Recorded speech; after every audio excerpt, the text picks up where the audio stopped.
2021ஆம் ஆண்டு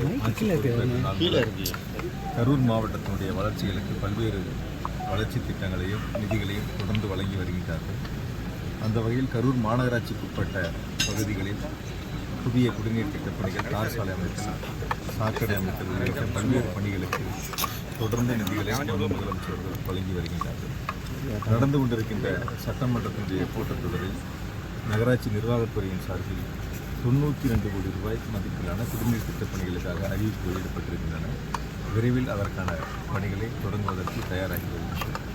ஏற்கனவே கரூர் மாநகராட்சி பகுதியில் ஏறத்தாழ 579 கோடி ரூபாய் மதிப்பிலான திட்டப்பணிகள் எடுத்துக்கொள்ளப்பட்டு அதற்கான பணிகளும் முன்னெடுத்திருக்கின்றன. அந்த 579 கோடியில் 476 கோடி ரூபாய் விடுபட்ட பகுதிகளுக்கு பாதாள சாக்கடை அமைப்பதற்கான அந்த திட்டப்பணியில் 113 கோடி ரூபாய் புதிய குடிநீர் திட்டப்பணிகள் அமைப்பதற்கான அந்த நிதி ஒதுக்கீடு. இந்த பணிகளோடு சேர்த்து இன்று நாம் காலை தொடங்கி இப்பொழுது வரை ஏறத்தாழ 5 கோடி ரூபாய் மதிப்பிலான ஏற்கனவே செயல்படுத்தப்பட்டு வருகின்ற குடிநீர் திட்டப் பணிகளை மேம்படுத்துவதற்கான பணிகளை இன்று தொடங்கி வைத்திருக்கின்றோம். குறிப்பாக கரூர் மாநகராட்சி 7 நாட்கள் தொடங்கி 9 நாட்கள் வரை குடிநீர் விநியோகம் செய்யப்பட்டு வருகின்றன. குறிப்பாக 34 MLD தண்ணீர் ஒரு நாளைக்கு எடுக்கப்பட்டு வருகின்றன. இந்த 5 கோடி ரூபாய் மதிப்பிலான பணிகள், புதிய மோட்டார் மாற்றுதல் மற்றும் பைப் லைன் போன்ற பல்வேறு மேம்பாட்டு பணிகள் முடிக்கப்பட்ட பிறகு 3 நாட்களுக்கு ஒரு முறை சீரான குடிநீர் விநியோகம் செய்வதற்கான நடவடிக்கை எடுக்கப்பட்டிருக்கிறது. இப்போது எடுக்கிறது 34 MLD எடுக்கிறோம். இந்த பணிகள் முடிஞ்சால் 43 MLD எடுப்பதற்கு வாய்ப்பு இருக்கிறது. அதற்கான பணிகளை தான் இன்று நாம் தொடங்கி 5 கோடி ரூபாய் மதிப்பிலான மேம்படுத்தப்பட்ட குடிநீர் திட்டப் பணிகள், அதற்கான அந்த பணிகளை இன்று நாம் தொடங்கி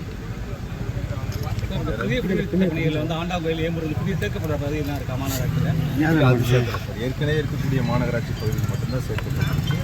புதிதாக இணைக்கக்கூடிய பகுதிகள் வரக்கூடிய ஆண்டுகளில் கவனத்தில் எடுத்துக்கொள்ளும். பழைய மாநகராட்சிக்கு என்ன மாநகராட்சி 48 வார்டு இருக்கோ அதுக்கான பணிகள் மட்டும் எடுத்துக்கணும்.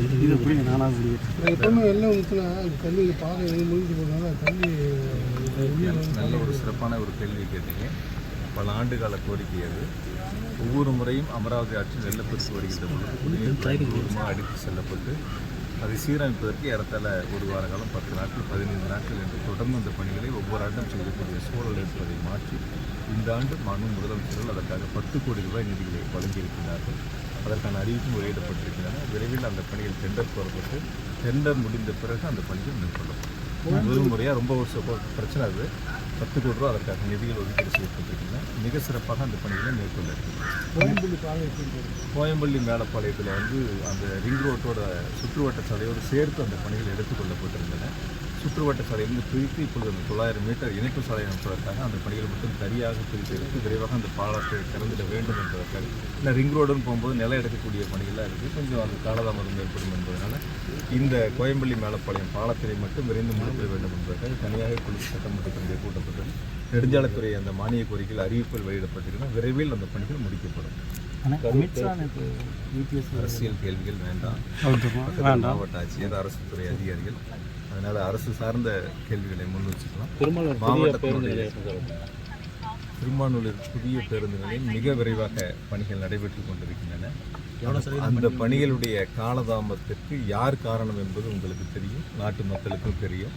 தொடர்ந்து கரூர் மாவட்டத்தினுடைய வளர்ச்சிகளுக்கு வரக்கூடிய திட்டங்களை குறுகிய மனப்பான்மையோடு அரசியல் காழ்ப்புணர்ச்சி காரணமாக மக்களுடைய வளர்ச்சி திட்டங்களை தடுப்பதில் மட்டுமே அவர்கள் நோக்கமாக இருக்கின்றார்கள். உதாரணத்துக்கு திருவள்ளூர் விளையாட்டு மைதானத்தில் மாவட்ட நூலகம் கட்டக்கூடிய பணிகளை நாம் தொடங்கணும்.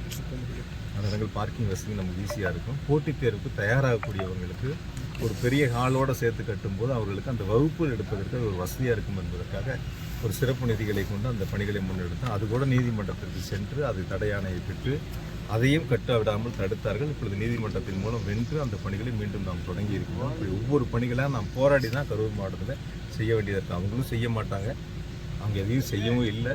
செய்கிறவங்களையும் விட மாட்டாங்க.